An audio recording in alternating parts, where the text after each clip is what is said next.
Offer offer offer চলছে ব্যস্তে যাওয়ার 50-50 offer. হ্যাঁ, এখন বাংলাদেশে চলতেছে ব্যস্তে যাওয়ার অফার। এখন আপনি নামাজ রোজা না করলেও চলবে, যদি আপনি বিড়ির পুটকির মধ্যে শেষে একটা সুখ টান দিতে পারেন এবং তারপরে একটা কাজ করতে পারেন, তাহলে আল্লাহ আপনাকে ব্যস্তে দিলেও দিয়ে দিতে পারে। এটাই চলছে এখন বাংলাদেশের অফার। এটা আমার কথা না, এটা যার কথা, তাহলে তার মুখ থেকে বিড়িটা তো শুনেন। দোকান থেকে খাইবেন, ওই বিড়ির অর্ডার দেবেন আর লগ লগ বিড়ির একটা শুকটান মারিয়ে এই লগ লগ কি খবরটা কি কবে তোর এই যে কারবারটা কি দেশে দেখছো দাড়ি পাল্লা ছাড়া এদের সাথে কোনো মানুষই দেখি না।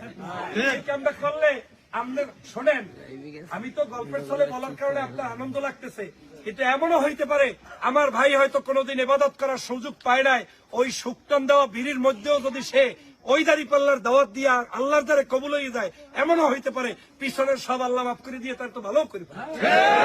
অতএব কোনো অবস্থায় বসে থাকবেন না। বিড়ি সিগারেট খায় না, তাহলে আমরা কি করে ব্যস্ত যাবো? আমাদের জন্য কোনো অফার আছে কি নাই সেটা জানাবেন।